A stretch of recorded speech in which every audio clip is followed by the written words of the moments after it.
எல்லாருக்கும் வணக்கம். நம்ம இப்போ கேபி சிஸ்டத்தில் அதிகமான முக்கியத்துவம் கிரகங்களை காட்டிலும் பாவத்திற்கு முக்கியத்துவம் கொடுக்குறோம். கிரகம் அப்படிங்கிறது அது ஒரு பாவத்தோடு சேர்ந்து எப்படி பலன் தருது அப்படின்னு. அதுக்கு முன்னாடி பாவங்கள் அப்படின்னா என்ன அப்படின்னு நம்ம புரிஞ்சுக்கணும். பாவங்கள் அப்படிங்கிறது பாவனை செய்வது, நடிக்கிறதுன்னு அர்த்தம். பாவம்னா நடிக்கிறதுன்னு அர்த்தம். அப்போ 12 விதமான பாவனைகள் நம்மகிட்ட இருக்கு. இப்போ 1ஆம் பாவம், 2ஆம் பாவம், 3ஆம் பாவம். பாவம்னாலும் ஒன்று தான், வீடுனாலும் ஒன்று தான். ராசி என்றால் ஒன்றல்ல. அதை நம்ம புரிஞ்சுக்கிறணும். அப்போ பாவ தொடர்புகள் தான் மிக முக்கியமான பாவ சம்பந்தங்கள் அல்லது பாவ தொடர்புகள்ங்கிறத நம்ம இதில் பார்க்கணும். உதாரணமாக பாவம் அப்படின்னு எடுத்துக்கிட்டோம் அப்படின்னா 1ஆம் பாவம், 2ஆம் பாவம், 3ஆம் பாவம் என்று 12 பாவங்கள் உள்ளன. இந்த 12 ராசிக்குள் 12 பாவங்களாக பரிணமிக்குது. அதாவது கேபி சிஸ்டத்தினுடைய முக்கியமான விஷயம் என்ன அப்படின்னா, எந்த இடத்துல அந்த பாவம் தொடங்குகிறதோ, எந்த ராசியில் எந்த பாவம் தொடங்குகிறதோ அதுதான் அந்த பாவத்தின் ஆரம்ப முனை அப்படின்னு சொல்கிறோம். ஹஸ்பல், அது ஹஸ்பல் அப்படின்றாங்க. அப்போ அந்த பாவம் அப்படிங்கிறது இப்போ மேசராசியில் 10 டிகிரியில் முதல் பாவம் தொடங்குது அப்படின்னா அதுதான் ஆரம்ப முனை. இந்த கஸ்புன்னா அதுக்கு பேர் ஆரம்ப முனை அப்படின்னு அர்த்தம். கஸ்புனா ஆரம்பம் அப்படின்னு அர்த்தம். அப்போ இந்த கேபியில் நம்ம துல்லிதமாக எடுக்கணும் அப்படின்னா அதுக்கு முக்கிய தேவை என்ன அப்படின்னா 12 பாவங்கள் அப்படிங்கிறது தான் நம்முடைய ஜோதிடத்தில் நம்மகிட்ட இருக்கு. 12 பாவம் இருக்கு. இப்போ இந்த 12 பாவத்தை, இந்த 12 பாவம் நம்ம தட்டுற 12 பாவத்தை எதுனாலுமே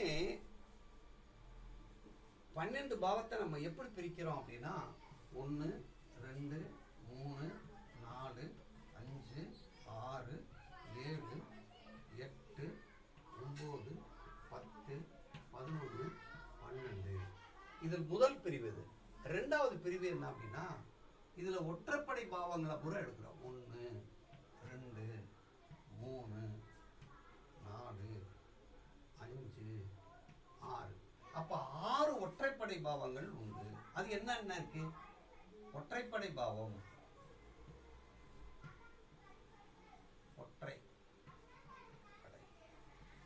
ஒற்றைப்படை பாவம்ங்கிறது என்னது? 1, 3, 5, 7 அப்படின்னு சொல்கிறோம். 1, 3, 5, 7, 9, 11. இரட்டைப்பட பாவங்கள், இரட்டைப்பட பாவங்கள்.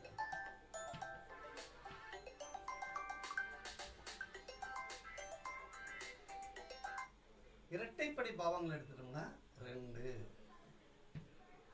4, 6, 8, 10, 12. அப்ப இவக 6 பேர், இவக 6 பேர். இந்த ஒற்றைப்படை பாவங்கள் அப்படிங்கிறது இதெல்லாம் இது பாருங்க, இதெல்லாம் ஒரு ஆட் நம்பராக இருக்கு, ஈவன் நம்பராக இருக்கு அப்படின்னு சொல்றோம். சரி, இந்த ஒற்றைப்படை பாவங்கள் அத்தனையுமே உணர்ச்சி பூர்வமானவை, சென்டிமெண்டானவை அப்படின்னு எடுக்கிறோம். இது அறிவு சார்ந்தது அப்படின்னு எடுத்துக்கிறோம். அறிவு அல்லது உணர்வு சார்ந்தது, உணர்வு அல்லது உயிர் சார்ந்த இது எல்லாமே பொருள் சார்ந்தது.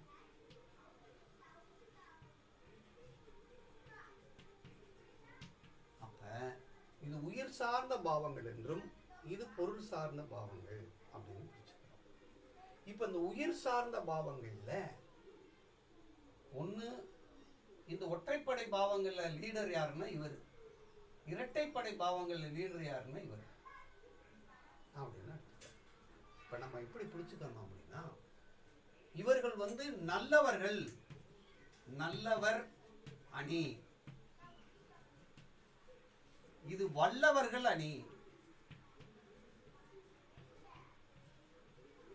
ஐயா புரியுதா? ஐயா புரியுதுங்க. நல்லவர்கள் என்பது யாருக்கு துன்பம் தர மாட்டாங்க. வல்லவர்கள் என்ன செய்வாங்கன்னா, அவர் வாழ்றதுக்கு யாரை வேணாலும் எது வேணாலும் என்ன செய்வாங்க,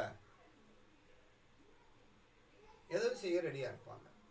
இதுல இன்னும் விஷயம் போனோம்னா, இந்த நல்லவர்கள் இருக்காங்கல்ல, நல்லவர்கள்ல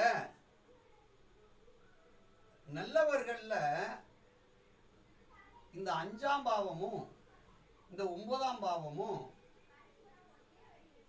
ரொம்ப நல்லவங்க. அப்படின்னா என்ன அர்த்தம்? 1, 3, 7, 11ங்கிறது ரொம்ப நல்லவங்க. இந்த 5, 9ங்கிறது இந்த ஆளுகளை க்ளோஸ் பண்றதுக்கு இந்த ஆளுங்க தான் முக்கியம் அப்படின்னு அர்த்தம். இதுல யாரு ரொம்ப மோசமான ஆளு அப்படின்னா, இதுல மோசமான ஆளு 5, 9. இதுல மோசமான ஆள் யாருன்னா இவங்க 2 பேர்.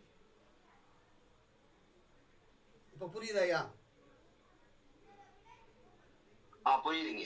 அப்ப இந்த வல்லவர்கள்ல 2 பேர் ரொம்ப வல்லவர்களா இருக்காங்களா?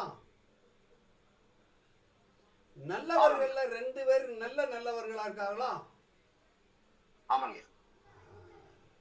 சரி, இப்ப இந்த ஒற்றைப்படை பாவங்கள் எப்போதுமே தன் ஒற்றைப்படை பாவங்களோடு சேரும்போது தன்னுடைய காரகத்துவத்தை சிறப்பாக செஞ்சுக்கிடுவாங்க. இது புரியுதான்னு பாருங்க. ஒற்றைப்படை பாவகம், இப்போ ஒற்றைப்படை பாவம் 3ஓட இந்த 3ஆவதோட தொடர்பு பண்ணா இதுக்கு 3 ஆயிடுச்சு, இதுக்கு 5 ஆயிடுச்சு, இதுக்கு 7 ஆயிடுச்சு, இதுக்கு 9 ஆயிடுச்சு, இதுக்கு 11 ஆயிடுச்சுல.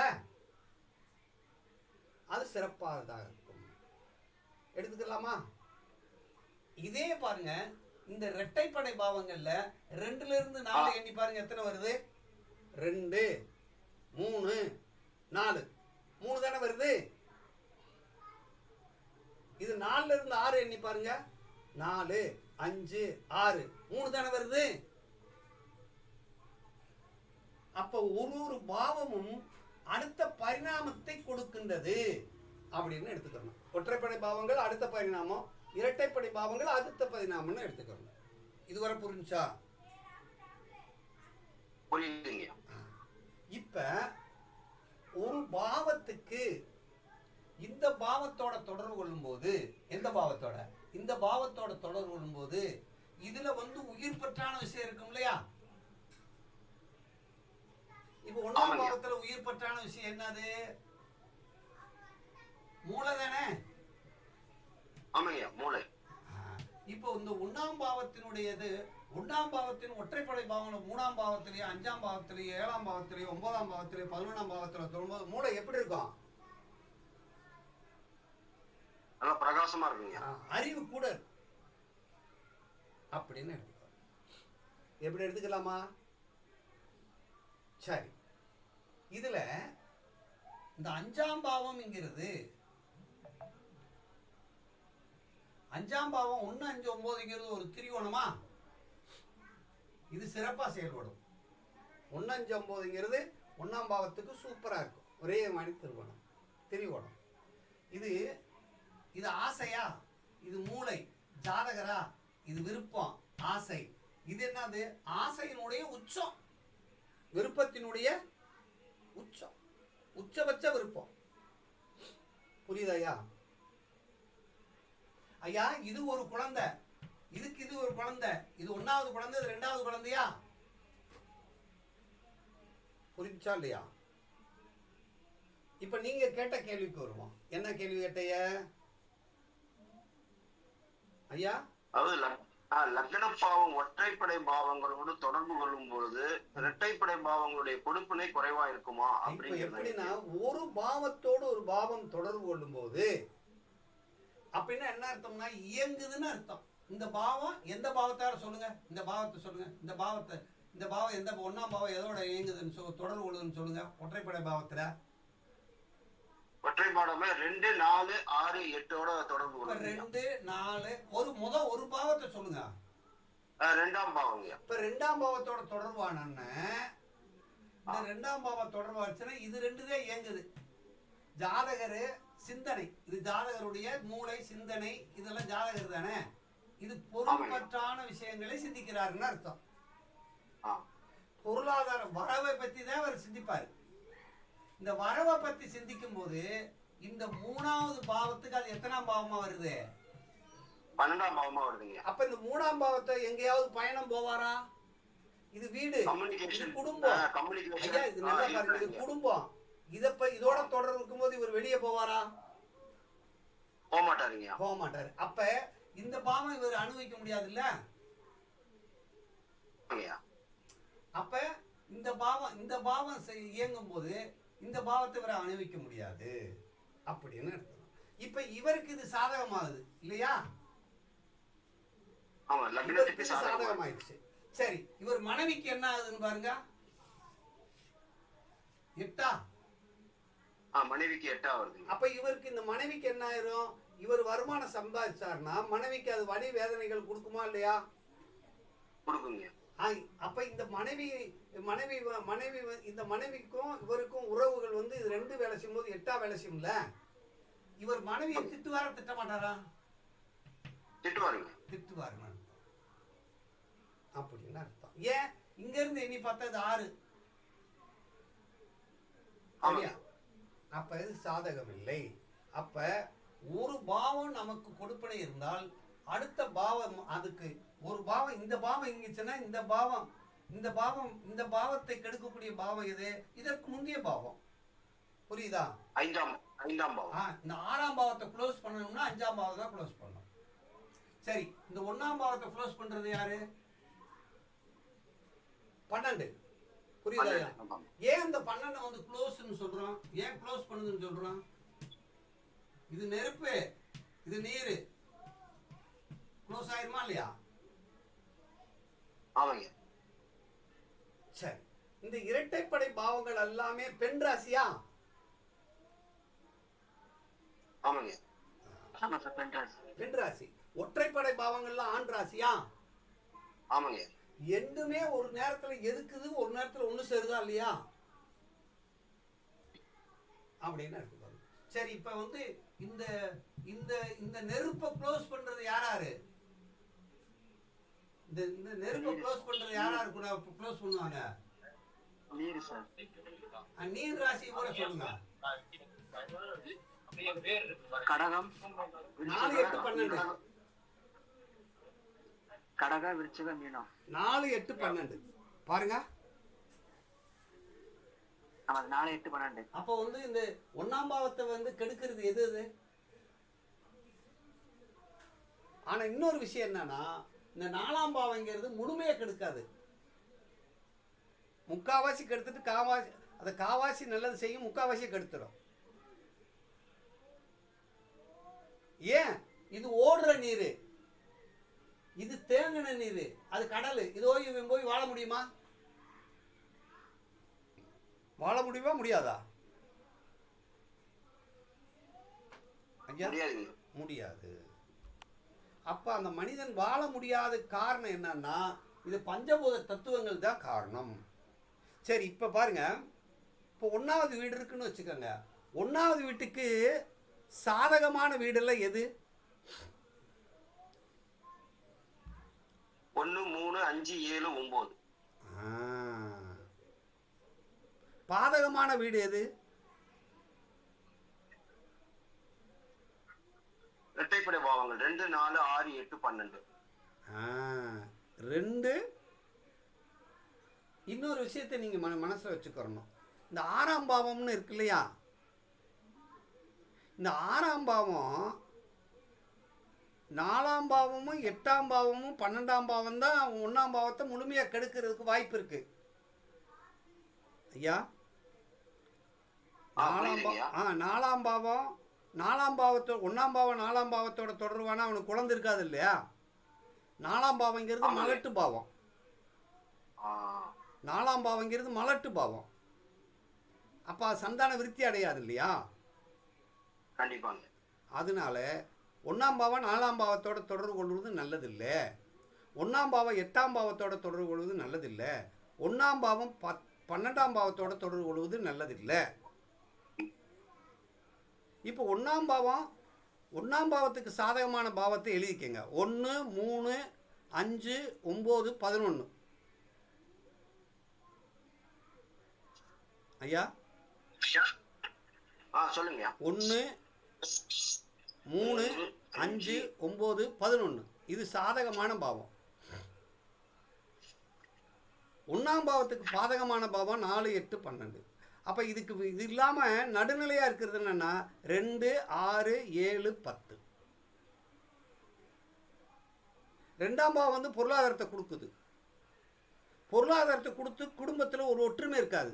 ஏன்னா அது 7க்கு அது 8 ஆயிடுச்சா.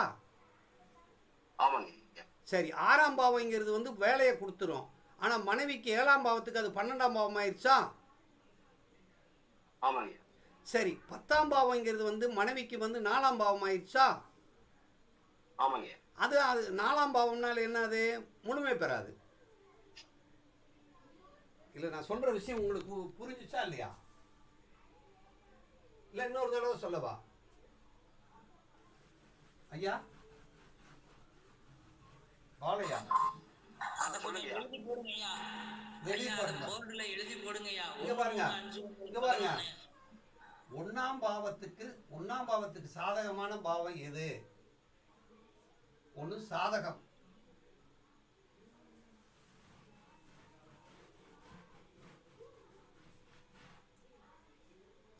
ஒன்னாம் பாவத்துக்கு 1 சாதகம்.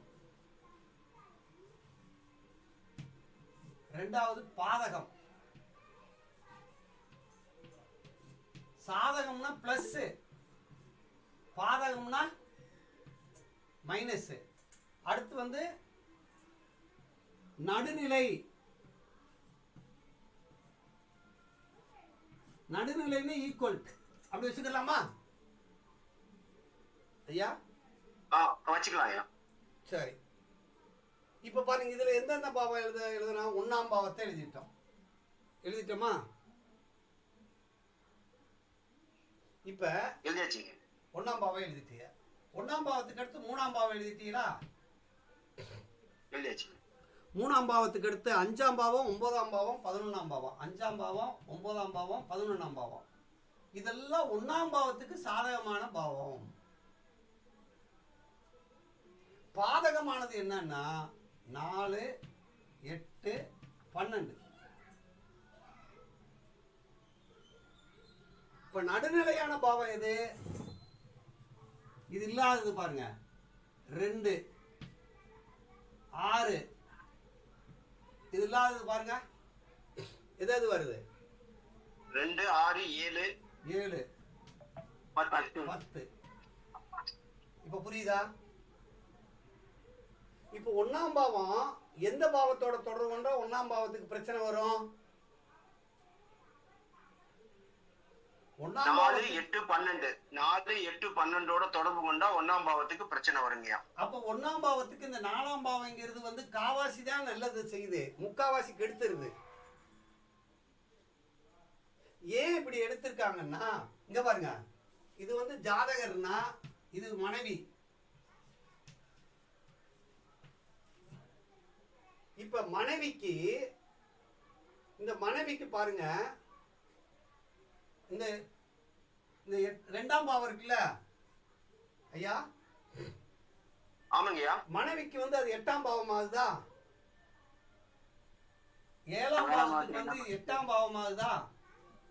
6ஆம் பாவம் வந்து 12ஆம் பாவம் ஆகுதா? ஆமாங்கய்யா. 7ஆம் பாவம் ஒரே 1ஆம் பாவமே ஆகுது. 10ஆம் பாவம் வந்து 4ஆம் பாவம் ஆகுதா? ஆமாங்க. அப்ப பருவடியும் பாருங்க, இந்த 4 8 12 தானே பாதிப்பு வருது எந்த ஆமாங்க. பாவத்துக்கும். ஆமாங்க, இப்ப புரியுதா? புரியுதுங்க. இப்போ ஒரு லக்ன பாவம் 4 8 12ஓட தொடர்பு கொள்ளும் பொழுது மனைவிக்கு பிரச்சனை, மனைவினால சுகம் கிடையாதுன்னு சொல்லிடலாம், அப்படித்தானேங்க? மனைவிக்கு பிரச்சனை அந்த 4 8ஓட எந்த பாவத்துக்கு 4 8 12ஓட அந்த பாவத்திலிருந்து ஒரு பாவத்திலிருந்து எண்ணி வரும் ம் 4ஆம் பாவமோ அந்த பாவத்திற்கு எண்ணி இந்த எந்த பாவத்துக்கு அந்த பாவத்துக்கு பாதிப்பை கொடுக்குது. இப்ப புரியுதா? பாதிப்பை கொடுக்குதுங்கய்யா. ஆ, இப்போ ஒரு லக்ன பாவம் வந்து கொடுப்பனையே 1ஆம் பாவம் 4 8 12ஓட தொடர்புல இருந்தால் ஆ, பாதிப்பு அது பாதிப்பு. பாதிப்பு கெட்டு போகுது. ஏன் கெட்டு போகுது தெரியுமா? ஏன் கெட்டு போகுதுன்னா, இந்த 4ஆம் பாவங்கிறது அதிகமான சொத்தை கொடுக்கும், 8ஆம் பாவம் வலி வேதனை கொடுக்கும், 12ஆம் பாவம் விரயத்தை கொடுக்கும். அப்ப எப்படி சந்தோஷமா இருக்க முடியும்? கண்டிப்பா கண்டிப்பாங்க. இருக்க ஐயா முடியாது. அதை கொஞ்சம் பலனா சொல்லுங்க ஐயா பார்க்கலாம். மெதுவா சொல்லவா? இல்ல பலனா சொல்லுங்க ஐயா. பலனை இப்ப சொல்லவா? 7ஆம் அதிபதி இப்ப பலன்னா இப்ப பலன் 7ஆம் அதிபதி 4 நந்தா இப்ப சொத்து பாருங்க, சேருமா, நான் சொத்து சொல்றேன் பாருங்க. பாவமா? இப்ப பாருங்க, அப்படி சொல்றது மாதிரி பாருங்க. இப்ப 1ஆம் வீட்டின் அதிபதி 4ஓட தொடர்பாயிட்டா, இது 4ஆம் பாவங்கிறதுனால இந்த 1ஆம் வீடை என்ன செய்ய போகுதுன்னா கெடுக்க போகுது. அப்படி எப்படி கெடுக்கும் அப்படின்னா, இந்த ஜாதகருக்கு 4ஆம் பாவத்தில் இருக்கக்கூடிய உற்பத்தி உறுப்புகள் இருக்கு இல்லையா, அப்ப குண்டாகிறதுக்கு வாய்ப்பு உண்டு, கொழுப்புலாம் சேர்றதுக்கு வாய்ப்பு உண்டு. அப்ப சுகாதாரத்தை கெடுக்கும். ஏன்? 5ஆம் பாவம் தான் சுகாதாரம் ஐயா. 5ஆம் பாவம் தான் என்னது? சுகாதாரம். அடுத்து 9ஆம் பாவம் தான் ஆரோக்கியம். இப்ப இந்த 9ஆம் பாவத்துக்கு அது எத்தனாம் பாவமா இருக்கு? 8ஆம் பாவம் ஐயா. அப்ப இந்த 5ஆம் பாவத்துக்கு அது எத்தனாம் பாவமா இருக்கு? 5ஆம் பாவம் 12ஆம் பாவம் ஐயா. அப்ப இந்த இடத்துல வந்துருச்சா? அப்ப இது நல்லவரா கெட்டவரா? அவருக்கு கெடுதல் செய்யக்கூடியவங்க ஐயா. அப்ப 9ஆம் இடத்துக்கு 5ஆம் இடத்துக்கு கெடுதல் செய்யக்கூடியவங்க ஐயா. இந்த 2 பாவங்களும், இந்த 2 பாவங்கள் நல்லவங்க. இந்த 2 பாவங்களையும் இப்ப பாருங்க, இந்த பாவம் நல்லவங்க, ஆனா இந்த பாவத்தை தொடர்பு பண்ணா இவர் சிறப்பா இருப்பாரு. ஆமாங்க ஐயா. இதை தொடர்பு கொண்டா இது கிடைக்காது. இப்ப அவருக்கு என்னென்ன பாதிப்பு வருங்க ஐயா? அப்பாவுக்கு ஆஸ்பத்திரி செலவு, குழந்தைக்கு விளைய செலவு. அப்பாவுக்கு நீங்க போகாதியா, அப்புறம் பேசிக்கிறோம். இவருக்கு பாருங்க. இவருக்கு எடுத்துக்குவோம். இவருக்கு பார்ப்போம். இவருக்கு வந்து 4ஆம் பாவத்துல உடல் உற்பத்தி செய்யக்கூடிய உறுப்புகள் இருக்கு, அதெல்லாம் பாதிக்குமா இல்லையா? பாதிக்கலையா? அப்ப குண்டு ஆகுறதுக்கு, ஃபேட் ஆகுறதுக்கு வாய்ப்பு இருக்கு. ஓகே. அப்ப ஆரோக்கியம் இவனுக்கு கொடுப்பன குறைவா இருக்கு. ஆனா இவனுக்கு வந்து சொத்து கொடுத்துரும். ஓகே. வீடுக்கு அமையும், வாகனம் அமையும், எல்லாம் அமையும். ஆனா அதுல என்ன ஆகும்னா இவனை பாதிச்சிடும், ஆரோக்கியத்தை பாதிக்கும்ல. கண்டிப்பா. அப்ப ஆரோக்கியம் பொருளை கிடைக்கும் போது இந்த அருள் கிடைக்காதா இல்லையா? கண்டிப்பா கிடைக்காது. இப்ப என்ன தெரியணும், ஒரு பாவத்தோடு இது வந்து இறைவனால் நமக்கு கொடுக்கப்பட்ட பாவங்கள், அப்படி வச்சுக்கலாமா? கண்டிப்பா. 5 9ங்கிறது இதுலயும் தெய்வம் இருக்கு, இதுலயும் தெய்வம் இருக்கு. இப்ப 12 பாவத்துல அந்த 4ஆம் பாவம் செயல்பட்டா யார் யாருக்கு என்னென்ன பாவம் பாதிக்கப்படுங்க? சரி, இப்ப பாருங்க, 2ஆம் பாவத்துக்கு போயிடுவோம். ஓகேங்க. 2ஆம் பாவத்துக்கு 4ஆம் பாவம் எது? 2ஆம் பாவத்துக்கு 4ஆம் பாவம் தனக்கு 3ஆம் பாவம் இல்லையா? இல்லையா, 2ஆம் பாவத்துக்கு 4ஆம் பாவம் வந்து 5ஆம் பாவம் தானியா?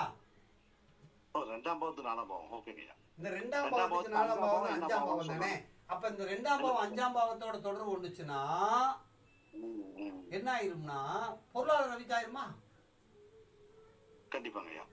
இப்ப இந்த 2ஆம் பாவம் 5ஆம் பாவோட தொடர்பாயிட்டா பொருளாதார வீக்கு. இல்ல, அதுக்கு என்ன பலன் கொடுக்கணும்? உழைக்காம சம்பாதிப்பார், அப்படி கொடுக்கலாங்களா ஐயா? இவன் வந்து உழைக்காம சம்பாதிப்பான். இந்த 2ஆம் பாவங்கிறது பணம். இது வந்து எதன் மூலம் பணம் வரும்? உழைப்பில்லாத பணம்னா வரும். ஆனா கடினமா உழைக்க மாட்டானா இல்லையா? கண்டிப்பா உழைக்க மாட்டாருங்க. அப்ப இவனுக்கு 6ஆம் பாவத்துக்கு 12ஆம் பாவம் இருக்கா? ஆமாங்க ஐயா. அப்ப 9ஆம் பாவத்துக்கு அது எத்தனாம் பாவம் ஆகுது? 9ஆம் பாவத்துக்கு 9ஆம் இல்ல பாவம். 10ஆம் பாவத்துக்கு 8ஆம் பாவம் ஆயிருமா? 10க்கு 8 9க்கு 9ங்க. இது 10 9க்கு 9 கை கோர்த்துக்கிறோம். ஆமா. ஜாலியா அப்ப இருப்பாரு. முதல் போட்டு தொழில் செய்ய வேணாம்னு சொல்லுங்கய்யா. ஆமா, இவன் வந்து இப்போ ஒரு 2ஆம் பாவம் 5ஆம் பாவத்தோட தொடர்பு இருந்தா இவன் கமிஷன் அடிப்படையில வேலை பார்க்கலாம். அவ்வளவுதான். தொழில் செய்யும் போது முதல் போடக்கூடாது. முதல் போட்டு அவனுக்கு போயிடும். ஏன்னா பொறுப்பான பாவம்ங்கிறது 10ஆம் பாவம், 10க்கு 8. உழைப்பான பாவம்ங்கிறது வந்து 6ஆம் பாவம். அப்ப இவன்கிட்ட உழைப்பே இல்ல, பொறுப்பு இல்லைன்னு சொல்லணும். 2ஆம் பாவம் 5ஓட இருந்தா காசு விரயம், 5ஆம் பாவம்னா செலவு, கண்டிப்பா 9ஆம் பாவம்னா அதிக செலவு ஓகேங்க அப்படின்னு எடுத்துக்காங்க. இப்ப புரியுதா? இப்ப ஓகேங்க. இந்த பாவத்துக்கு எடுத்துப்போம். இப்ப 6ஆம் பாவம் போய் லக்கணத்துல உட்காருது இல்லைங்களா? ஒருத்தருக்கு 6ஆம் பாவத்தி லக்கணத்துல உட்கார்ந்தா அதுக்கு 8ஆம் பாவமா செயல்படும் போது அந்த தொழில் வேலை எப்படி இருக்குங்க ஐயா? இப்ப 6ஆம் பாவம் லக்கணத்துக்கு போயிடுச்சுன்னு வச்சுக்கோங்க. இவர் கேட்ட கேள்வினா 6ஆம் பாவம் 1ஆம் பாவத்துக்கு லக்கணத்துல போய் இப்ப 6ஆம் பாவத்துல வந்து என்ன இருக்கு? நோய் இருக்கா? இருக்குங்க. ஏன் 1ஆம் பாவத்துல நோய் எதிர்ப்பு சக்தி இருக்கா?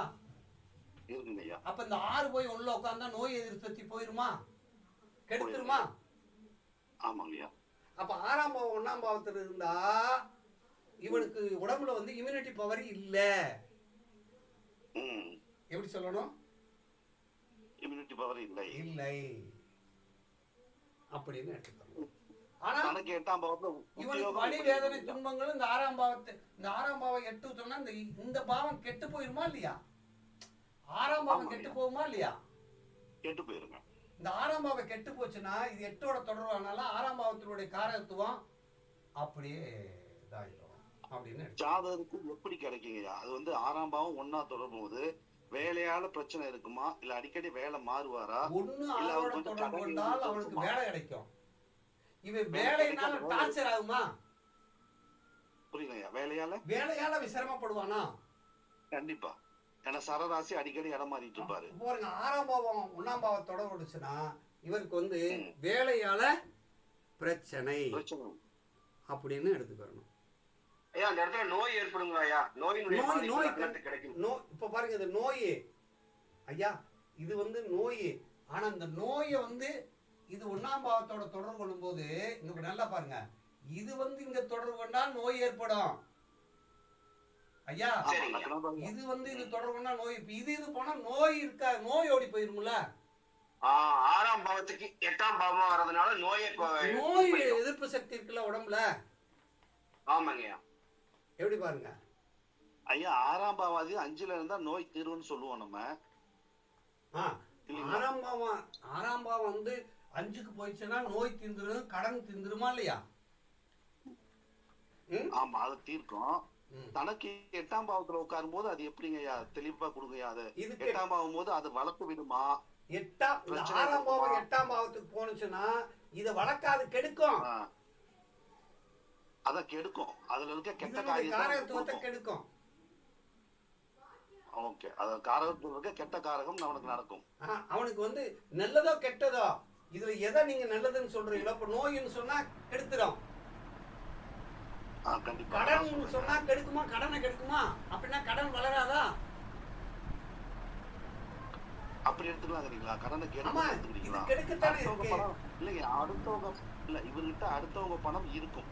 அப்ப இவனுக்கு வந்து கடன் வந்து இவனுக்கு வந்து சேருது. இது வந்து கடனை தேடி போவா, இது அவனை தேடி போகுமா இல்லையா?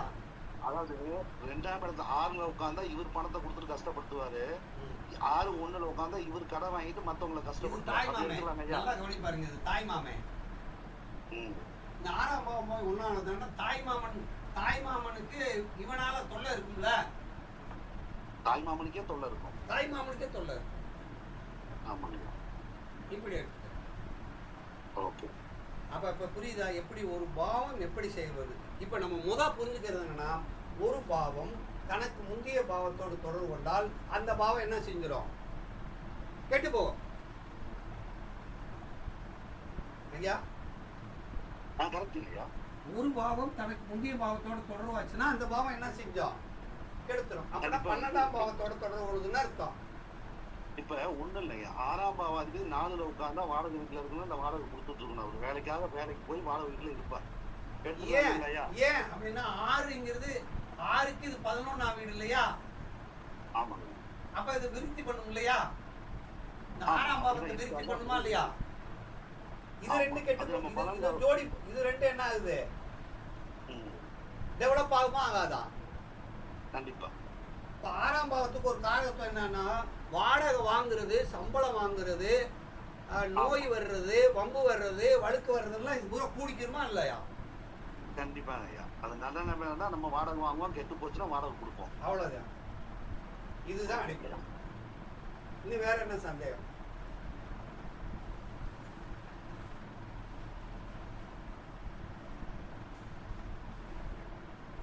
வேற சந்தேகம் இருக்கு? அப்படியே ஐயா எல்லா பாவத்துக்கும் அந்த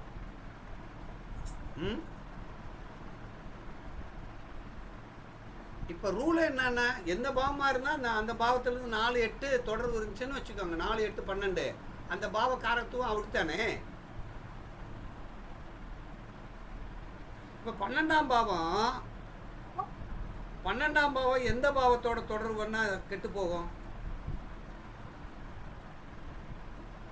தனக்கு 12 தனக்கு 6 இல்லைங்கய்யா. 12ஆம் பாவம் பார்த்தீங்கன்னா 7ஆம் பாவத்தோட தொடர்பு பெற்றால் கெட்டு போகும் ஐயா. 12ஆம் பாவம் 7ஆம் பாவத்தோட தொடர்பு கொண்டாலோ, 11ஆம் பாவத்தோட தொடர்பு கொண்டாலோ, 3ஆம் பாவத்தோட தொடர்பு கொண்டாலும் கெட்டு போகுமா? ஆமாங்கய்யா. இந்த பாயிண்டை மட்டும் வச்சுக்கோங்க. எந்த வீட்டுக்கு பலன் பார்க்க போறோமோ அதுல 4, 8, 12 கெடுத்துரும். இப்ப ஐயா 4ஆம் பாவாதிபதி லக்னத்துக்கு 8ஆம் இடத்துல போய் உட்காரும் போது அவங்களுக்கு வந்து அம்மா வழி சொத்துக்கள் கிடைக்குதுங்க ஐயா. அது அதை வளர்த்து விடுதுன்னு எடுத்துக்கலாமா, திரிகோணம்னு எடுத்துக்கலாமா? எப்படி 4ஆம் பாவாதிபதி அவர் லக்னத்துக்கு 8ஆம் இடத்துல அந்த 4ஆம் இடத்துக்கு 5ஆம் இடத்துல உட்காரும் பொழுது ஒண்ணு அம்மா வீட்டுல போய் குடியிருந்துடுறாங்க, இல்ல அம்மா வழி சொத்துக்கள் அவங்களுக்கு வருதுங்க ஐயா. கரெக்டுங்களா? கரெக்டா வரும். ஏன்னா 4ஆம் பாவத்தை அது திரிகோண பாவத்துல போய் உட்காருதா? ஆமாங்க ஐயா. பொண்டாட்டி சொத்து வருமா? 7க்கு 2ஆம் இடம் வருங்க ஐயா. வருமா? வரும். அம்மாவுக்கு அது திரிகோண பாவமா? திரிகோண பாவம். மனைவிக்கு 10ஆம் பாவம், வருமான பாவம். அடுத்து பாருங்க. இப்ப இன்னொன்னு என்னன்னா, 10ஆம் பாவம் இருக்கு இல்லையா? 10ஆம் பாவம் மாமியா வீடாது. மாமியா வீடு மனைவியுடைய சொத்தா? அது டெவலப் ஆகுமா? கண்டிப்பா. அப்படின்னு இப்ப 7ஆம் பாவாதிபதி தனக்கு 8ஆம் இடம் மனைவி குடும்பஸ்தானத்துல உட்காரும் ஐயா. அதாவது மனைவியை பிரிஞ்சு ஒரு வருமானத்துக்கு போகணும் ஒரு பாயிண்ட். இல்லைன்னா போகல அப்படின்னாதான் கூட இருந்தா கொஞ்சம் பிரச்சனை வரும். அப்படி எடுத்துக்கலாங்களா ஐயா? மனைவி மூலம் வருமானம் வந்துச்சுன்னா அவனுக்கு பிரச்சனை இல்லை. ஆமா. மனைவி வருமானம் வராம வீட்டிலே இருந்தான்னா அவன் 8ஆம் பாவம் இவனை நொச்சரிச்சுக்கிட்டே இருப்பான். அவன் தான் இவனை வைவான். அவ்வளவுதாங்க, அப்படி எடுத்துக்கலாம். அப்ப பாவ தொடர்பு தான் முக்கியம். அப்படி எடுத்துக்கலாமா? எடுத்துக்கலாங்க. கரெக்ட். சரி, இப்ப உங்களை ஒரு கேள்வி கேட்கிறேன். 7ஆம் பாவம் எந்த பாவத்தோட தொடர்பு கொள்ளக்கூடாது? 7ஆம் பாவம் அதான் தனக்கு, அதாவது லக்ன பாவத்துக்கு 2ஆம் பாவத்தையும் லக்னத்து பாவத்துக்கு 6ஆம் பாவத்தையும் தொடர்பு வரக்கூடாது இல்லையா? 10ஆம் பாவத்தையும் தொடர்பு வரக்கூடாது. அது பாதி கொடுத்து பாதி கெடுக்கும். அதை முக்காவாசி கெடுத்துருங்கள. முக்காவாசி. ஆமாங்க. அதனால அது கொஞ்சம் ரொம்ப பாதிப்பு யாரு? அதாவது லக்ன பாவம் 7ஆம் பாவத்துக்கு 8ஆம் பாவம் 12ஆம் பாவம், லக்னத்துக்கு 2ஆம் பாவம் 6ஆம் பாவம். அப்ப 7ஆம் பாவத்தை க்ளோஸ் பண்றது 6 என்பது தடுக்கும், 8 என்பது கெடுக்கும். அப்படி வச்சுக்கலாமா? ஆமாங்க. அப்ப 8 என்பது எதிர்மறையாக வேலை செய்யும், 12 என்பது பக்க விளைவை தரும். எதிர்மறையான விளைவை தரும்னா என்ன அர்த்தம்னா, கூப்பிட்டு வச்சு கும்மு கும்மு கும்முன்னு குத்துறான்னா 8ஆம் பாவம், வந்தோடனே ஓங்கி ஒரு எத்தி ஓடி போறான்னு விளக்கி விட்டா 12ஆம் பாவம். 4ஆம் பாவங்கிறது ஆசையை காட்டி மோசம் பண்றது. சரி. 7ஆம் பாவாதி தனக்கு 12ல தொடர்பு பெறும்போது மனைவி வேலையில இருந்துட்டு அது தொந்தரவு இல்லைன்னு எடுத்துக்கலாம் இல்லைங்களா? அதாவது 7ஆம் பாவம் 6ஆம் பாவத்தோட 6ஆம் பாவம் அப்படி வந்துருச்சுன்னா மனைவி பிரிவுன்னு எடுத்துக்கிறணும். முதல் இல்ல வேலைக்காக பிரிஞ்சிருக்கு. அதே காரணம். இவனுக்கு வந்து அது 6ஆம் பாவங்கிறது 2ஆம் பாவங்கிறது பணம், 6ஆம் பாவங்கிறது 2ஆம் பாவத்தில் இருக்கிற 2ஆம் பாவங்கிறது தூக்குற பணம், 6ஆம் பாவங்கிறது வந்து அதை தூக்க முடியாத பணம். ஓகேங்க. 4ஆம் பாவம் 4ஆம் பாவங்கிறது தூக்க முடியாத பணம், 6ஆம் பாவங்கிறது வருமானம் ஓகே. அப்படி எடுத்துக்கணும். அப்போ இவனுக்கு வந்து வேலை பார்க்குற மனைவி வந்துச்சுன்னா தொந்தரவு ஒத்து இல்லை. போயிடுவாங்க ம். அப்படின்னு இப்ப எடுத்துக்கணும். இணைக்கும் போது அந்த மாதிரி இணைச்சுக்கிட்டா தொந்தரவு இல்லைங்கய்யா. அது நம்ம பார்க்கணும், இது இப்படி இருக்கான்னு பார்க்கணும். கண்டிப்பாங்க. சரி, இப்போ ஒரு கேள்வி. சொல்லுங்க. 5ஆம் பாவம் எந்த பாவத்தோட தொடர்பு கொள்ளக்கூடாது? 4ஆம் பாவத்தோடையும் அதே போல பாத்தீங்கன்னா 12ஆம் பாவத்தோடையும் தொடர்பு கூடாதுங்கய்யா. இது 12ஆம் பாவம்னா லக்னத்துக்கு 12ஆம் பாவம். 5ஆம் பாவம் லக்னத்துக்கு 4ஆம் பாவத்தையும் லக்னத்துக்கு வந்து 12ஆம் பாவத்தையும் தொடர்பு பெறக்கூடாது. இப்போ பாருங்க, இப்போ நான் சொன்னது 5ஆம் பாவம். இந்த 5ஆம் பாவம் எந்த பாவத்தோட தொடர்பு கொள்ளக்கூடாது? 4, 12 லக்னத்துக்கு. ஆனால் இன்னொரு விஷயம் என்னன்னா, இது வந்து குழந்தையை மட்டும்தான் பாதிக்குது இல்லையா? குழந்தை என்ன செய்யும்? பாதிக்குது. இவனுக்கு வந்து லக்னத்துக்கு வந்து இந்த 5ஆம் பாவம் 4ஆம் பாவம்னா வீரியம் குறைஞ்சிரும். வீரியத்துக்கு 3ஆம் பாவம் பார்க்கலாம் இல்லைங்க? அது பார்க்கலாம். ஆனால் மலட்டுத்தன்மைங்கிறது 4ஆம் பாவம் தானே. ஆமாம், அது ஒரு அதாவது 3ஆம் பாவத்தின் அதிபதி வச்சுதான் அவனுடைய பொட்டன்ஷியலை பார்க்கணும். கண்டிப்பா. 3ஆம் பாவத்தின் அதிபதி பாரம்பரியத்தில் என்ன சொல்றாங்கன்னா, 3ஆம் வீட்டின் அதிபதி அலிகிரகத்தின் நட்சத்திரத்தில் இருந்தாலோ அலிகிரகத்தோட சேர்ந்தாலோ அது பொட்டன்ஷியல் குறைஞ்சிருக்கும். அதாவது 3ஆம் பாவம் அலிகிரகத்தின் நட்சத்திரம் அந்த நட்சத்திரம் அலிகிரகத்துல இருந்தாலும் பாதிக்குது இல்லையா? டபுள் அதாவது உயிரா இருந்தாலும் சரி ஜீவனா இருந்தாலும் அவுட் ஆயிடும். கண்டிப்பா. அப்படின்னு எடுத்து அல்லது நீசத்தன்மை வாங்கினாலும் இப்போ 3ஆம் அதிபதி அழிந்தா அது நீசமானாலும் பாதிக்குது இல்லையா? இப்ப நம்ம ஜாதகத்தை பொறுத்தவரை, நம்ம கேபியை பொறுத்தவரை நீசம் இதெல்லாம் கிடையாது. ஆமா. ஆனா நம்ம எப்படி எடுத்துக்கிறோம்னா 8ஆம் பாவத்திலேயோ 12ஆம் பாவத்தில் இருந்தா அது நீசம். அப்படி நம்ம வந்து கேபியில வச்சுக்கிறோம். நம்ம பாரம்பரியத்தை நீக்கல் பண்ணாதானே அந்த பலனை திருப்தியா கொடுக்க முடியுது. அதாவது வந்து நீங்க இது விஷயத்தையும் சொல்லிட்டு பாரம்பரியத்தையும் சொல்லி முடிக்கணும். ஆமா, கண்டிப்பா முடிக்கணும். ஓகே. அப்படிங்கறத நம்ம முடிச்சிடணும். நான் ஒரு விதி பார்த்தேங்கய்யா. அதாவது பாத்தீங்கன்னா குருவுக்கு செவ்வாய் 4 அல்லது அதாவது குருவுக்கு 6, 8ல செவ்வாயும் சுக்கிரனும் இணைந்தால் எத்தனை ஜாதகம் வந்தாலும் கல்யாணம் இல்லைங்கய்யா. அப்படி கல்யாணம் பண்ணா டைவர்ஸ். இந்த கேள்வியை கேட்டா ஒண்ணு கூட மாறலைங்க. இன்னொரு தடவை சொல்லுங்க. அதாவதுங்கய்யா குருவுக்கு அதாவது 6, 8, 12 4, 6, 8 இதுல சுக்கிரனோ செவ்வாயோ இருந்துட்டு அவங்களுக்கு திருமணம் இல்லை. அப்படி திருமணம் செய்தால் 3 மாசம் 6 மாசம் 3 வருஷம் டைவர்ஸ். அப்படி வாழ்றேன்னு சொன்னாங்க அப்படின்னா குழந்தை இல்லை. இந்த பலனை என்ன காரணம் சொல்லுங்க. அதாவது குரு வந்து யாரு? ஜீவகாரகன் எடுத்துக்கணும். சுக்கிரன் மனைவி எடுத்துக்கணும்.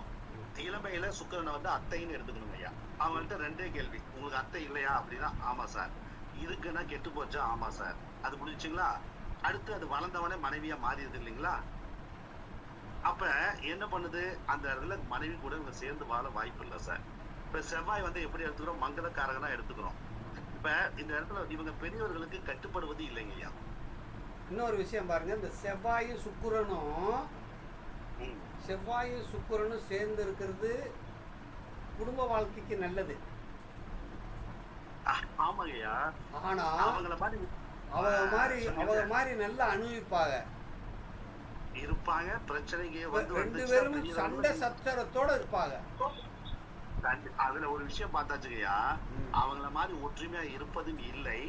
அவங்கள மாதிரி பிரியணும்னா ஒரு செகண்ட்ல ரைட் நீங்க உங்க வேலையை பாருங்க, என் வேலையை பாக்குறேன் அப்படி ஒன்று சேர்ந்து நல்ல ஒரு பாயிண்ட கொடுங்க. சுக்கிரனும் செவ்வாயும் ஒன்று சேர்ந்து நெருப்பு ராசியில் இருக்கக்கூடாது. யாராவது ஒருத்தர் தற்கொலை பண்ணிக்கிடுவாங்க. அல்லது பெண்ணும் அந்த எவ்வளோ பெரிய அழகான மனைவியோ கணவனை கட்டினாலும் இது சும்மா இருக்காது இந்த இந்த சேர்க்கை. கண்டிப்பா.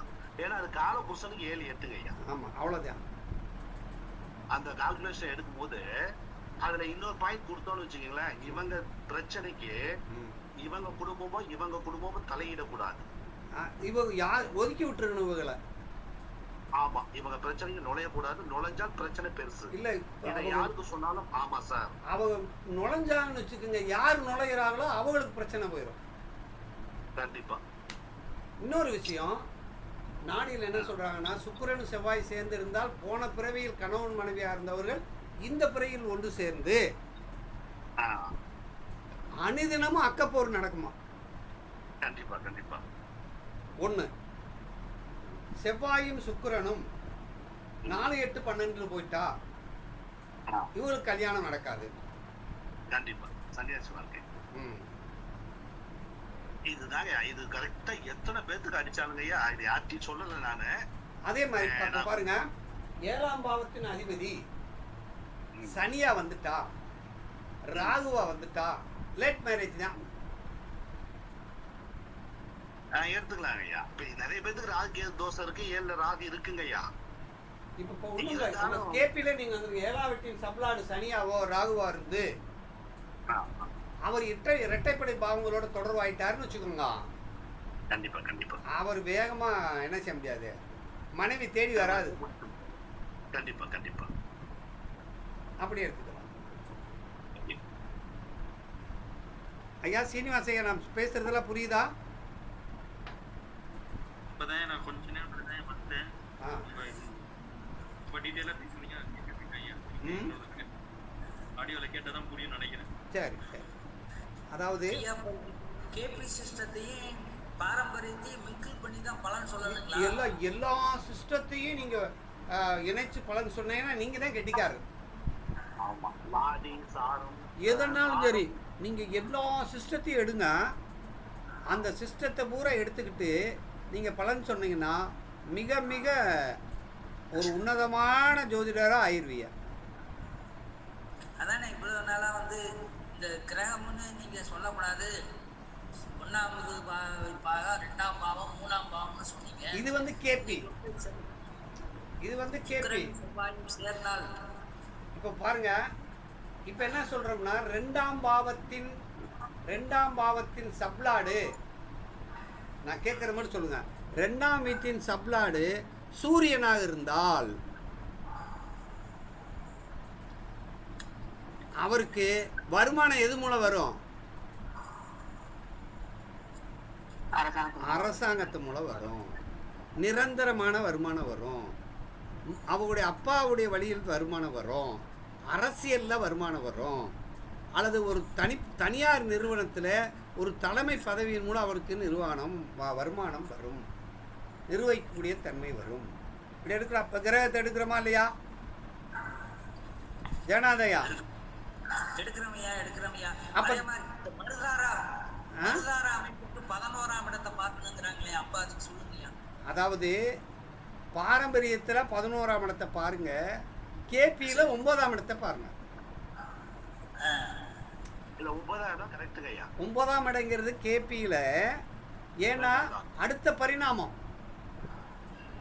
அதாவது ஒன்றுக்கு மேற்பட்ட தொடர்புனாலே 9ஆம் பாவம்னா அர்த்தம். ஐயா 4ஆம் பாவம்னா ஒழுக்கம். ஐயா அதை வச்சுக்கிடுவோம்.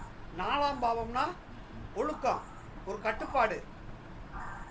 ஆனா இந்த 4ஆம் பாவங்கிறது 9ஆம் பாவத்துக்கு எத்தனாம் பாவம்? ஐயா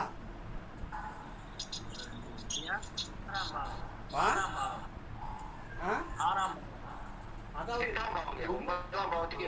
9ஆம் பாவங்கிறது என்னன்னா ஒழுக்கம் கெட்டது அப்படின்னு எடுக்கணும். 4ஆம் பாவம் வந்து 9ஆம் பாவத்தோட தொடர்பு ஏற்படும் பொழுது ஒழுக்கக்குறை வரும். ஏங்க கண்டிப்பா. அதாவது அந்த 9ஆம் பாவத்தோட தொடர்பு ஆயிடுச்சுன்னா, 4ஆம் பாவம் போய் 9ஆம் பாவத்தோட தொடர்பு ஆயிடுச்சுன்னு வச்சுக்கோங்களேன், 4ஆம் பாவத்தினுடைய காரத்துவம் 6 பிரச்சனை வந்துருமா இல்லையா? வந்துருங்க. இந்த நபருக்கு வந்து சொத்து இருந்தா சொத்துல ஒரு வழக்கு வருமா வராதா? வருங்கய்யா.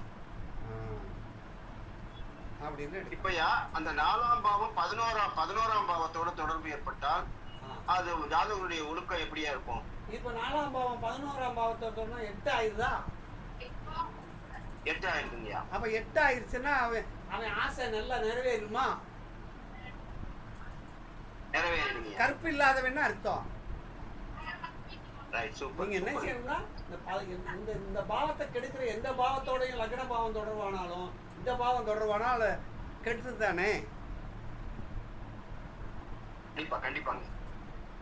அப்படி எடுத்துக்கலாவா? பாரம்பரியத்துல ஒவ்வொரு சூட்சமும் 8ஆம் இடத்தில் அமைந்திருக்கிறது சொல்லுவாருங்க ஐயா. 8ஆம் பாவங்கிறது என்னன்னா 8ஆம் பாவம்னாலே என்னதுன்னா நமக்கு எட்டாத பாவம். எட்டாத பாவம் எப்படி வச்சுக்கிறோம்? சரி, எட்டாத பாவம். எட்டாத பாவம் தொட்டா சுடும்.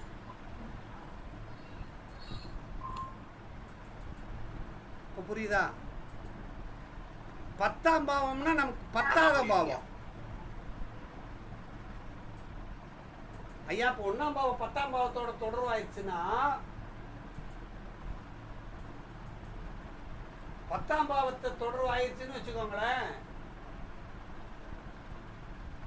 11ஆம் பாவத்துக்கு அந்த 10ஆம் பாவம் எத்தனாம் பாவம்? 11ஆம் பாவம் 12ஆம் பாவம். அப்ப இவன் வந்து இவனுக்கு நிம்மதி இருக்குமா? உங்களை தூக்கி ஒரு பதவியில் உட்கார வச்சுட்டா நிம்மதியா இருப்பீங்களா? நிம்மதியா இருக்க முடியாதுங்க. எவ்வளவு காசு வந்தாலும் பத்தாதுங்க, லாபம் கிடைக்காது, மூத்த சகோதர வழி உறவுகள் பாதிக்கப்படும். ஏன்னா 11ஆம் பாவத்துக்கு 10ஆம் பாவங்கிறது 12ஆம் பாவமா வர்றதுனால லக்ன தொடர்பு ஏற்படுறதுனால அந்த 11ஆம் பாவத்தினுடைய காரகத்துவம் பாவத்தும் அடிவாகும். அப்படிதானேங்க? அவ்வளவுதான். அப்ப பாவத்தின் சூட்சமம் எப்படின்னு பாருங்க. ஒரு சின்ன கேள்விங்க. கொஞ்சம் லேட்டா ஜாயின் பண்ணது வந்துச்சு. இப்ப மேல தலைப்புல எழுதிருக்க சாதகம் பாதகம் நட்புன்னு எழுதிருக்கீங்க. அதாவது சாதகம் பாதகம் நடுநிலை. நடுநிலை. ஓகே. ஈக்குவல் மேல போட்டுக்க பாருங்க. Plus minus. இதனால பாதகமும் இல்ல சாதகமும் இல்ல. ஆமா, பாதகம் இருக்கு சாதகம் இருந்தா தானே ஈக்குவல். சரிங்க. அப்ப எது முதல்ல பாதகம் எது ஃபர்ஸ்ட் வருமா சாதகம் ஃபர்ஸ்ட் வருமா? இல்ல, நீங்க எந்த பாவத்தை தொடுறீங்களோ அந்த பாவத்துக்கு நீங்க எந்த பாவத்துக்கு பலன் பார்க்கறீங்களோ அந்த பாவத்துக்கு 4ஆம் பாவம் 8ஆம் பாவம் 12ஆம் பாவமா இருந்தா அது சாதகம் இல்லை, மைனஸ். ஓகே, புரியுதா? புரியுதுங்க. அதாவது 8 12 புரியுதுங்க. 4ங்கிறது இது வந்துட்டு கேபில சொல்ற சிஸ்டம்ல இல்ல பாரம்பரியத்திலே 4ங்கிறது ஒரு கேபில தான் சொல்றோம் நம்ம. Okay okay. பாரம்பரியத்தில் அப்படி சொல்லல. பாரம்பரிய ரூலை நம்ம இங்க கொண்டு வரக்கூடாது. புரியுதுங்க. பாரம்பரியத்தில் 9ஆம் பாவத்தில் இருக்கிறது சூப்பர்ன்ற, 5ஆம் பாவத்தில் இருந்தா யோக பாவம் யோக திரிகோணம் அப்படின்னு சொல்றோம்ல. ஆமாங்க. ஏன்னா 9ன்னா கௌரவம்னு சொல்லியிருக்கோம். ஆனா நீங்க 9ன்னா இங்க வந்துட்டு டிசிப்ளின் இல்ல, தனிநபர். 9ஆம் பாவம்ங்கிறது வந்து பல பேரோட தொடர்பு ஏற்படுற ரோலாய்த்தனம் அப்படின்னு சொல்றீங்களா? அது அப்படியே கம்ப்ளீட்டா ஆப்போசிட்டா இருக்கு. ஒன்றுக்கு மேற்பட்ட தொடர்பு என்பது 9ஆம் பாவம். புரியுதா? புரியுது. 5ஆம் பாவங்கிறது காதலியா. 5ஆம் பாவத்துக்கு 5ஆம் பாவம்னா அடுத்த அதனோட திரிகோண பாவம் தானே. அதாவது ஒரு பாவத்தினுடைய திரிகோண பாவம் ஒரே மாதிரி இருக்கும். டபுள் காதல் ஆகுமா? 5க்கு 5 கரெக்ட்.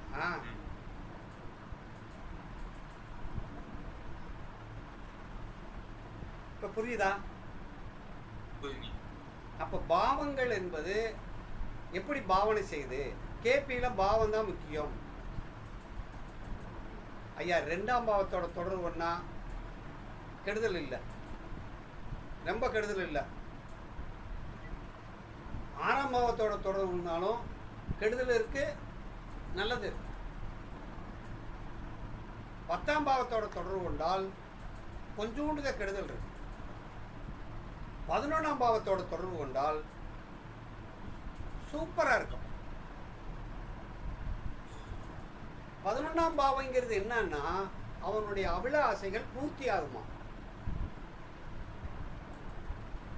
அப்ப ஃபுல்ஃபில்மெண்ட் ஆஃப் டிசையர் அப்படின்னு. அப்போ ஃபுல்ஃபில்மெண்ட் ஆஃப் டிசையர் அப்படின்னு. இப்போ புரியுது எப்படின்னு? 5ஆம் பாவத்துல குரு இருந்தா குழந்தை பாக்கியம் லேட் ஆகும், கல்யாணம் லேட் ஆகும்னு சொல்றாங்களே ஐயா. இப்ப இந்த 5வது பாவம்னு நம்ம கேபியில போட்டோம்னா அதுக்கு என்ன பலன் சொல்லலாம்? 5ஆம் பாவத்தின் சப்ளாடு குருவா இருந்தா அப்படின்னு கேட்கிறீங்களா? 5ஆம் பாவத்தின் சப்ளாடு குருவாக இருந்தால் அவருக்கு பிறக்கக்கூடிய குழந்தை ஒழுக்கமுள்ளவனாக இருப்பார். அப்படி சொல்லுங்க. அவருக்கு தெய்வ நம்பிக்கையுள்ள ஒரு குழந்தையா பிறக்கும். நேர்மையானவனா இருப்பான். கடவுள் பக்தி இருக்கும். அப்படிப்பட்ட குழந்தை தான் பிறக்கும். லேட் ஆகணும்னா அதே குரு 4ஆம் பாவத்துக்கு சப்ளாடா இருந்தா லேட் ஆகும். இப்ப புரிஞ்சிருக்கும்னு நினைக்கிறேன். சரி. 4ஆம் பாவத்துக்கு சப்ளாடு குரு 5ஆம் பாவத்துக்கு சப்ளாடானா இவன் புண்ணக்காவடி எடுக்கணும். சரி. அப்ப 7ஆம் பாவத்துக்கு 6ஆம் பாவத்துக்கு ஒரே சப்ளாட் ஆனாலும் அவனுக்கு என்ன செய்யும்? கஷ்டத்தை தரும். ஆனா 10ஆம் பாவம் 11ஆம் பாவத்துக்கு ஒரே சப்ளாட் ஆனா ரொம்ப ஜாலியா சம்பாரிச்சு சந்தோஷமா இருப்பான்னா இல்லையா? அப்படின்னா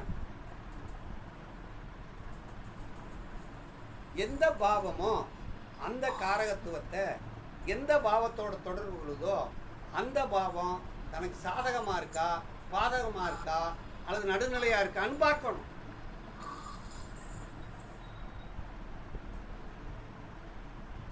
ஐயா ஒரு கேள்வி. இப்ப மேஷ லக்கணம்னு ஒரு எக்ஸாம்பிள் எடுத்துக்கோங்க ஐயா. குரு 9 11 இருக்காரு. அதுல பாத்தீங்கன்னா இப்ப குரு என்னன்னா 2 4 6 8 தொடர்பு கொள்றாரு ஐயா. இப்ப நேரடியா குரு வச்சு பலன் கொடுத்துடலாமா இல்ல பாவத்தை இணைச்சு பலன் கொடுக்கலாங்களா ஐயா? ஒரு பாவம் எந்த பாவத்தோட தொடர்பு கொள்ளுச்சு அந்த கிரகம் என்ன வச்சிருக்கோ அதுதான் முக்கியம். ரெண்டாவது அதனுடைய ஆதிபத்தியம். புரியுதாப்ப? ஆதிபத்தியம்ங்கிறது செகண்டரி. அதனுடைய அது அமர்ந்த வீடு இருக்கு இல்லையா? அதாங்கய்யா. இப்ப என்னன்னா இப்ப 9ஆம் அதிபதி 4ல இருக்காருன்னா அது அப்பா ஸ்தானத்துக்கு எடுத்துக்கலாம். அவங்க கேட்கும் போது இப்ப 4ல இருக்காருன்னா ஒரு இடம் வாங்குவாரு, வீடு கட்டுவாரு அப்படின்னு பலன் சொல்லலாம் இல்லையா? அடுத்து 9ஆம் அதிபதி 8ல இருக்காருன்னா அப்பாவுக்கு ஆஸ்பத்திரி செலவு கொடுக்கும், வீடு தூரம் கோயில் குளத்துக்கு கொடுக்கலாம் இல்லைங்களா? இப்படி எடுத்துக்கலாமா? 9ஆம் அதிபதி 6ல இருக்காரு அப்படின்னா அவருக்கு அப்பாவுக்கு ஆஸ்பத்திரி செலவு இல்ல கொஞ்சம் 6ஆம் இடத்துல டீச்சிங் லைன் அவங்க குடும்பத்துல வேலை பார்க்கறது இல்ல ஒரு நல்ல சுபத்துக்காக பேங்க் லோன் போடுவது இப்படி எடுத்துக்கலாம் இல்லைங்களா? அதாவது நம்ம பலன் சொல்ல போகும்போது பாரம்பரியம் இருக்கு இல்லையா? ஆமா ஐயா. அந்த பாரம்பரியத்துக்கு கொஞ்சம் தான் பலன் எடுத்துக்கறணும். இல்ல அதுதான் இப்படி சொல்லலாமா? இல்ல நான் இப்ப 4ல குரு இருந்தா இப்ப வீடு நல்லா இருக்கும் அப்படி சொல்றதுதான் கேபி.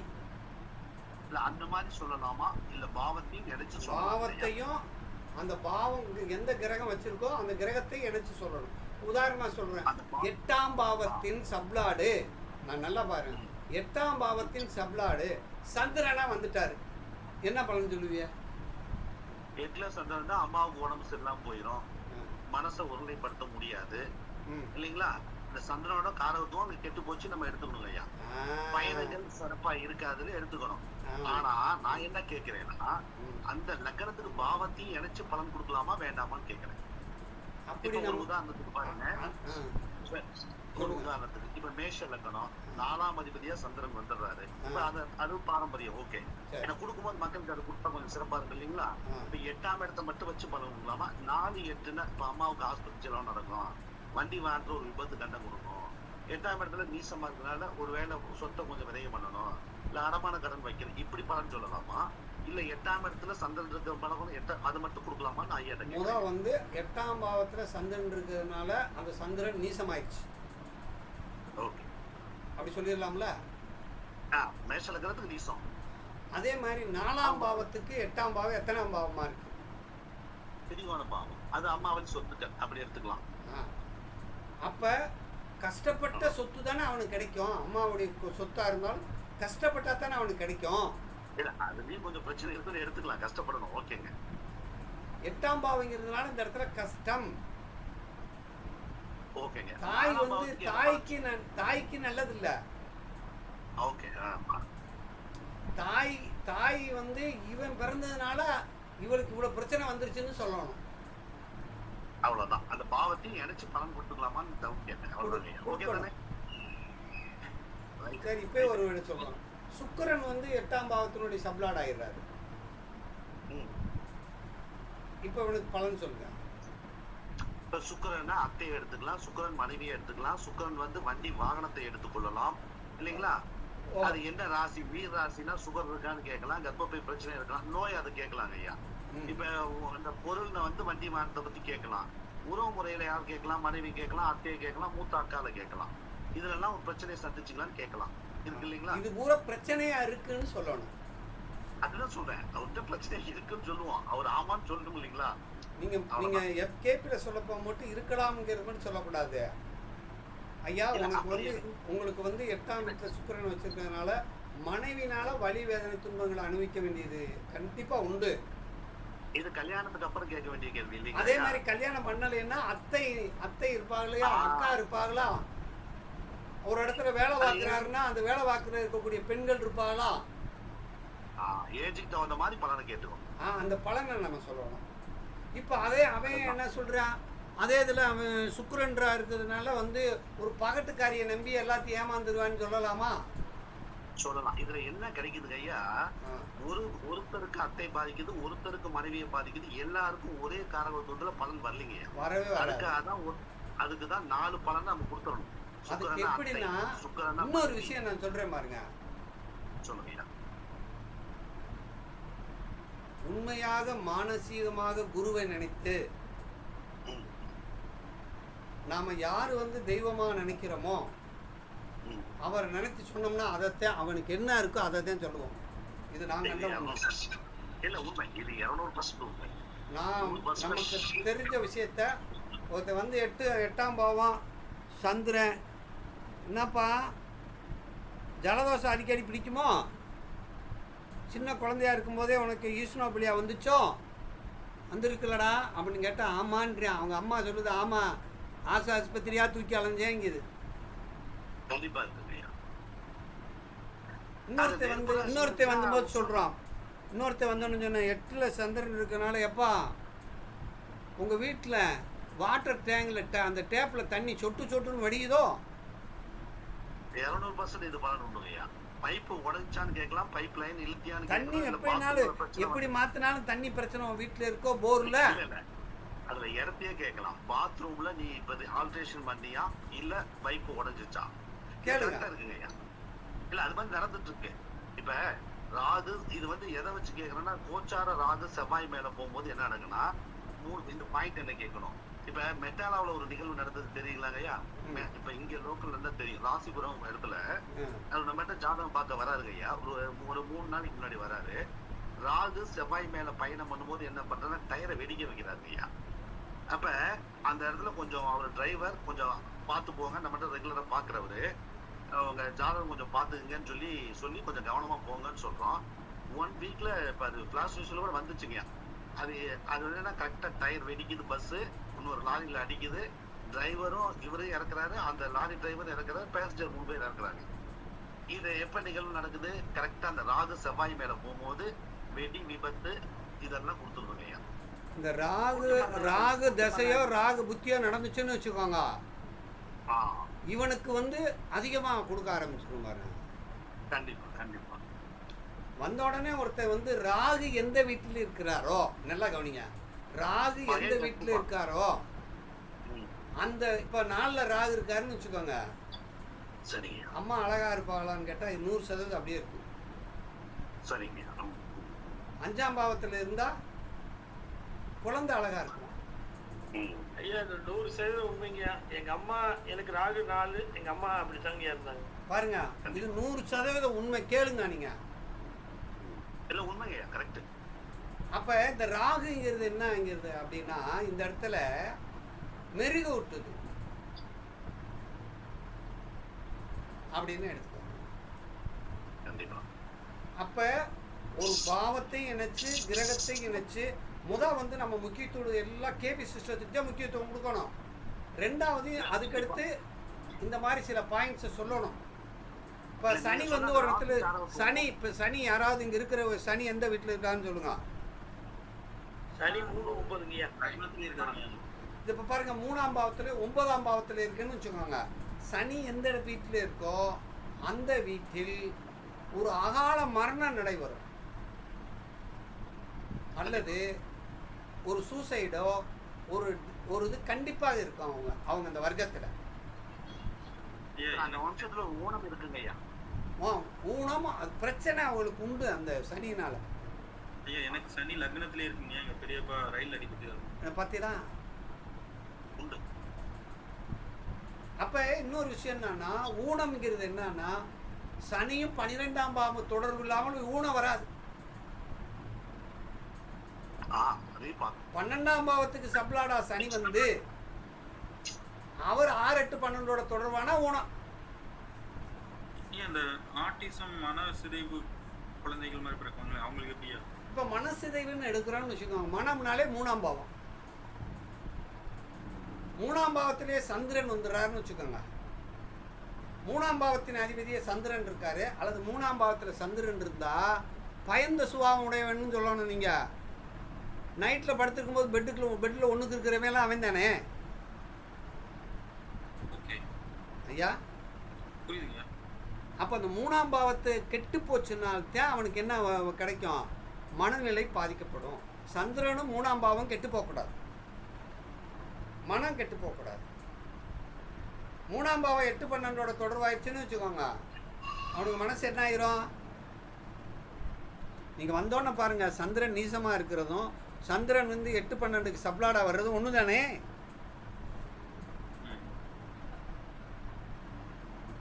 ஒருத்தன ஒரு விஷயத்தையே போட்டு திரும்ப திரும்ப திரும்ப திரும்ப திரும்ப சொல்றவன் தானே என் மெண்டல. மன அழுத்தம் வருமா வராதா? மனநிலை குன்றியவர்களும் சரி, மன அழுத்தம் உள்ளவர்களும் சரி, பைத்தியமெல்லாம் எதுல வருதுன்னா சந்திரன் ராகு ஐயா. இதெல்லாம் பார்க்கணும் ஐயா. 8, 12க்கு ஒரு கட்டணம் சப்ளாடா வந்து அது நீச்சம்னே எடுத்துக்கலாம், அப்படிதானே? 8, 12க்கு வந்து எந்த கிரகம் வருதோ அந்த கிரகம் நீசம் தானே. சரி. இப்போ பாருங்க, ஒரு கிரகம் வந்து இப்போ உதாரணம் எடுத்துக்கிடுவான். 8ஆம் வீட்டுக்கு வந்து புதன் வந்து சப்ளாடா வந்துடுறாரு. இப்போ புதன் நீசம் ஆயிட்டாருன்னு அர்த்தம். புதனுடைய காரகத்துவம் பூரா இவன் அனுபவிக்க முடியுமா? முடியாது. பிரச்சனை தான் வரும். இப்போ வந்தோடனே நீங்க பாக்குற 8ஆம் வீட்டு சப்ளாடு புதன் சொன்னோடனே தாய்மாமனாலும் உறவு இல்லை இல்லை அப்படின்னு கேளுங்க. படிப்பு இப்போ பள்ளிக்கூடத்தில் சேர்த்து விட்டா ஓடி வந்திருப்பான்ல பல பள்ளிக்கூடம். ஏன்னா 9ஆம் பாவத்துக்கு 8ஆம் பாவத்துல புதன் வந்ததுனால உயர்கல்வி தடை ஏற்படுமா இல்லையா? கண்டிப்பா.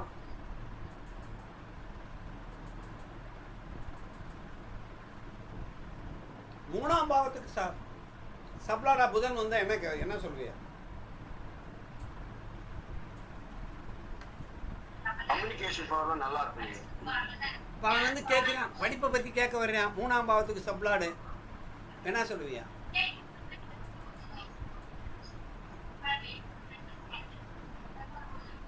போட்டி தேர்வு எழுதலாம்னு சொல்லலாம். காம்படிட்டிவ் எக்ஸாம்ஸ் இல்லை, நீங்கள் என்ன பள்ளிக்கூடத்தில் படிச்சுக்கிட்டு இருக்கான், அவனுக்கு நீங்கள் என்ன சொல்லுவியா? வெளியூரில் படிக்கிறான்னு சொல்லணும். நடந்து போயிட்டு வர்ற தூர சைக்கிளில் போயிட்டு வர்ற தூரத்தில் போய் படிக்கிறான்னு சொல்லணும். புரியுதா? 3ங்கிறது சிறு தூர பயணம் அப்படிங்கிறதுனால சொல்றோம்.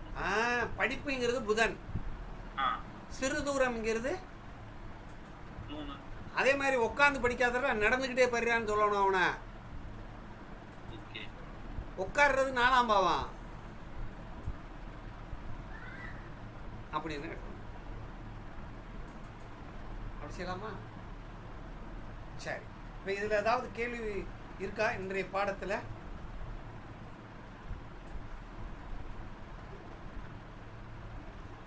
ஐயா நல்லா தெளிவா இருந்தீங்க.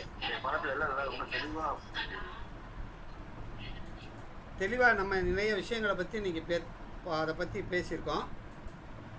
அப்போ ஒரு பாவம்ங்கிறது அந்த பாவம் நமக்கு கிடைக்குமா கிடைக்காதா, அந்த பாவம் டெவலப் ஆகுமா ஆகாதா அப்படிங்கிறத நம்ம பார்க்கணும். அப்போ நமக்கு கேள்விக்குரிய பாவத்தை எப்பயுமே தூக்கிடணும்.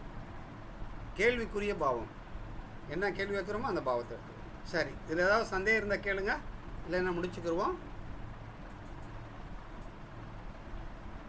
ஏதாவது சந்தேகம் இருக்கா?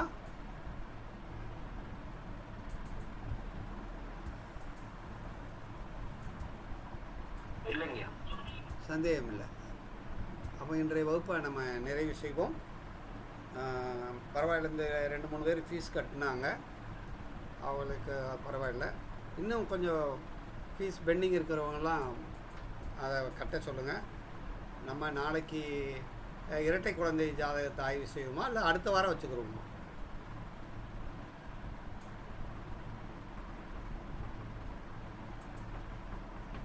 ஏன்னா கேபி சிஸ்டத்தினுடைய முக்கியமான விஷயம் என்னது, ஏன் கிருஷ்ணமூர்த்தி கண்டுபிடிச்சாருன்னா இரட்டை குழந்தைகளை அலசி ஆயிடுது. அதை பற்றி தான் நம்ம பேச போகிறோம். அந்த ஆய்வு பண்ணணும், அதுக்கான இதை பார்க்கணும். சரி, ஓகே. இந்த நம்ம கிளாஸில் நிறைய பேர் சில பேர் வந்ததோட சரி, சில ஆளுகள்லாம் வீடியோ தான் பார்த்துட்ருக்கான்னு நினைக்கிறேன். எல்லாருக்கும் சொல்கிறேன், நாளைக்கு ஃபீஸை கட்டணம் செலுத்தாதவர்கள் அவங்களாம் கட்டணம் செலுத்துங்க. கட்டணம் செலுத்துவவங்களுக்கெல்லாம் வாழ்த்துக்கள். மீண்டும் அடுத்த இதில் சேர்ந்துட்டுருக்காங்க பிரசன்னத்துக்கு. நம்ம அடுத்த பிரசன்ன வகுப்புக்கு போகணும். அது 15ஆம் தேதி, அதாவது நம்ம டிசம்பர் 15ஆம் தேதி அந்த வகுப்பு வைக்கலாம்னு முடிவு பண்ணியிருக்கோம். அப்போ அந்த டிசம்பர் 15 வகுப்பு தொடங்குகிறோம். அதையும் கற்றுட்டோம் அப்படின்னா தெளிவாகிடலாம். சரி ஐயா? சரி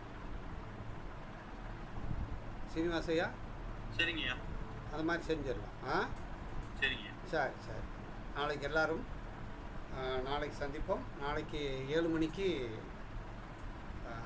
இதில் ஏதாவது உங்களுக்கு என்னென்னா, அந்த சாஃப்ட்வேரில் எப்படி அதை அந்த இதில் ஏதாவது தயாராக இருந்தால் சொல்லுங்கள், நாளைக்கு அதை கிளியர் பண்ணுவோம். எனக்கு ஒரு பேசிக்கான ஒரு கொஸ்டின் ஐயா. ஆயிலை தீர்மானிப்பது அது ஒரு தடவை நோட்டீஸ் சொன்னீங்கன்னா, ஆல்ரெடி சொல்லியிருப்பீங்கன்னு நினைக்கிறேன். ஒரு தடவை சொல்கிறேன். நம்ம நாளைக்கு ஒரு ஜாதகத்தை போட்டு அந்த ஜாதகத்துக்கு ஆயிலை எவ்வாறு தீர்மானிக்கிறது, ஆயுள் ஆரோக்கியம் அப்படிங்கிறத பற்றி பார்ப்போம். சரி சரி, பார்ப்போம். ரைட். என்கிட்ட வர்றவங்கலாம் சில பேர் கேட்குறாங்க, எத்தனை நாள் இருப்பேன் அப்படின்னு கேட்குறாங்க. அதுக்கு சொல்லக்கூடாதுன்னு நம்ம ஒரு முடிவு சொல்லணும். வாழ்றவனுக்கு தான் ஜோசியம் இருக்காரு, நம்ம இருக்கோம் இல்லையா? ஆமாம், நான் இப்படி பதில் சொல்லி தப்பிச்சுக்கிறேன். ஆனால் சில பேர் ரொம்ப இன்சிஸ்ட் பண்ணி கேட்குறாங்க. அதாவது என்ன சொல்லணும், நீண்ட ஆயுளாக இருப்பையா, அதாவது செவ்வாய் சனியோட நட்சத்திரத்தில் இருந்தால் ரொம்ப ஆளாக இருப்பா வா அப்படின்னு ஆயில கழிச்சுட்டு ஆயிலாம் சொல்லக்கூடாது சார். ஆயில சொல்றோம்னா அந்த ஆயிலவே அதையே நினைச்சுக்கிட்டு இருப்பான். அதனால ஆயிலை எப்படி கணிதம் செய்கிறோம், இவனுக்கு அற்ப ஆயிலா நீண்ட ஆயிலா, இங்க ஒரு டேட் ஆஃப் பர்த் எழுதி போட்டிருக்கேன் பாருங்க, தெரியுதா? தெரியலங்க. தெரியல சார், கொஞ்சம் நாட்டுக்கு போட ஸ்கூலுக்கு போறப்ப இப்போ தெரியுதாங்க பாருங்க. சிவகுமார்னு போட்டு 14/3/2007 1926 12:05 AM இரவு கோவை எழுதியிருக்கா, கோயம் 12:05 AM. ஓகே, நைட்டில் பிறந்திருக்காரு. அப்போ 0005 இல்லையா? ஆமாங்க. இவர் வந்து சார் ஆ இது அற்பாயிலான சார் இவர் இப்போ முடிஞ்சிருச்சு. ஓ 48 வயசு ஒரு 4 நாளைக்கு முன்னாடி முடிஞ்சிருச்சு. ஓ ராமா. ம். சரி, போட்டு பாருங்க அதெல்லாம். சரிங்க. சரி சரி, ரொம்ப சந்தோஷம். வாழ்க வளமுடன், வாழ்க வையகம், குரு வாழ்க, குருவே துணை, எல்லாம் புகழும் இறைவனுக்கே. நன்றிங்கய்யா. நன்றி நன்றி நன்றி சார். நன்றி நன்றி.